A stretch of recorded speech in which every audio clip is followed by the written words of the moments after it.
We have built a sturdy, long-lasting polycarbonate greenhouse. It was a big undertaking. Let's go through the process.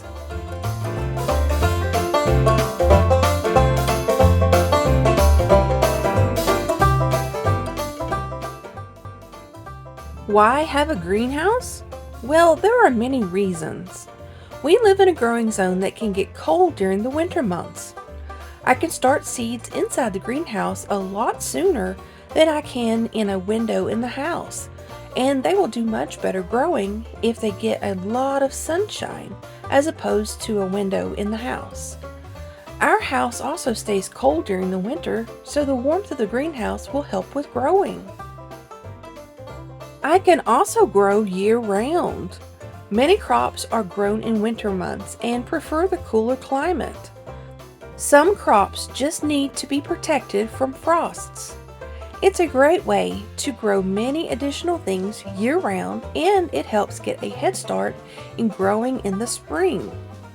With a greenhouse, I can have succession planting throughout the year, whereas without it, my growing time would be limited. This greenhouse is 4 years in the making. We purchased a lot of these materials years ago, and I'm glad we did. We saved so much money because the prices of these materials have doubled in price. I must admit, I didn't like all these materials taking up needed and valuable space in the garage. However, it was a sacrifice that I'm glad that we did. Polycarbonate is a type of material for greenhouses that holds heat in. It also lets lots of sunlight through, and it works well in many climates. You can purchase single layer or double layer, and we went with a double layer because it is insulated. We actually laid 2 to 3 of these panels on the grass overnight, and it killed the grass underneath. To me, the panels are like a magnifying glass, and it burned the grass underneath. We started the process and worked on it as we could. Like I said, it's 4 years in the making. Thankfully, Jeremiah and his father have built quite a few houses from the ground up, so they have a little experience in knowing what to do and what not to do. This greenhouse will have a 12-foot wall and an 8-foot wall. We are building it this way for several reasons. One reason is that we have potted trees such as the banana tree, lemon trees, miracleberry tree, the moringa tree, and the coffee tree that needs space to grow. We also are building it this way so that if we want to add onto it in the future, we can. It wouldn't be too hard to build another side, slanting down, and the roofline would be perfect. Speaking of roofline, we are planning to put a guttering system on the roof and direct any rainwater into a food-grade IBC tote, which will sit inside the greenhouse. This will give me water that will directly flow into the greenhouse. Now, this offers some positives. One is I can have rainwater available inside the greenhouse at all times. It also allows me to have collected rainwater to drink if needed, and it will also heat up during the day, and the warmth of the water inside the IBC tote will keep the greenhouse warmer longer through colder nights. Eventually, we will have shelving to have seedlings on, getting ready for planting, and also an area for fermenting food for the animals. We also plan to have a wood-burning fireplace inside to make sure we can maintain the temperature during winter months. Oh, and one more thing. Many of our raised beds are inside as well. We began a while back, laying down black felt to keep grass from growing, and then several layers of gravel on top of that.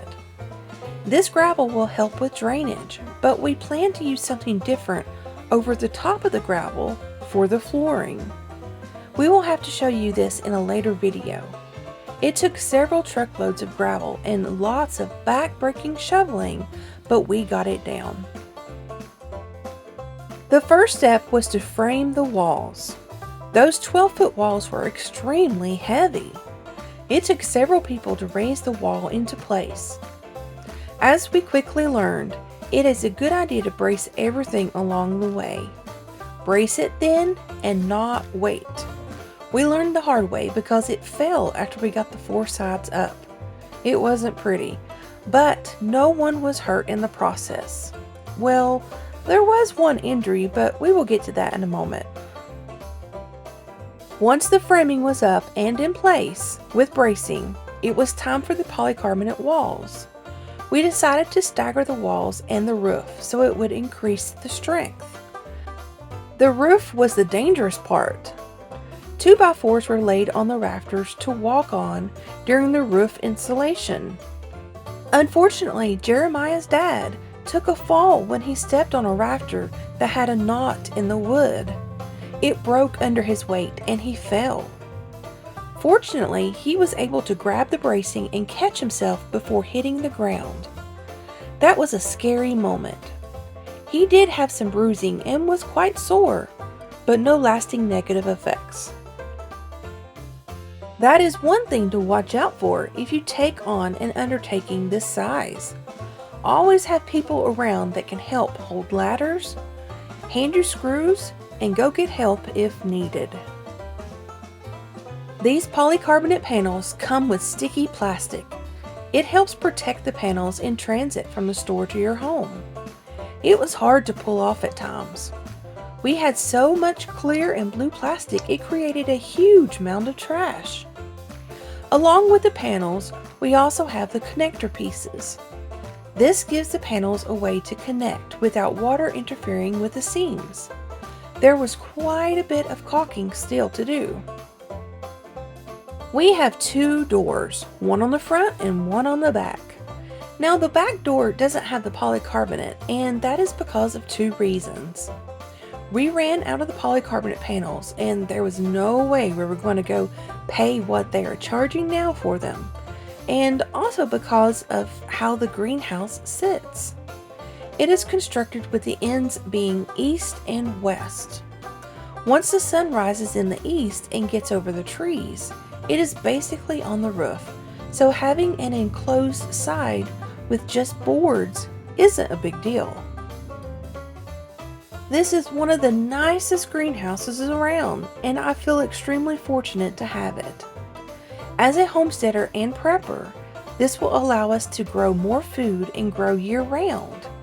And this is extremely important in the world we currently live in, where you just never know if there will be food at the grocery store, or if you even have a means to get there.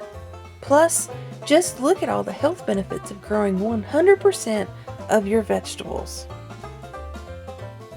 I will have an upcoming video on Jeremiah explaining the process of the greenhouse, along with tips and recommendations, so stay tuned for that. Let me know in the comments below if there is anything you would like to know about the greenhouse. Thanks for watching! SHTF Survival Homestead Teaching Farm thanks you for watching this video. Please continue to help us help you by liking, sharing, and subscribing.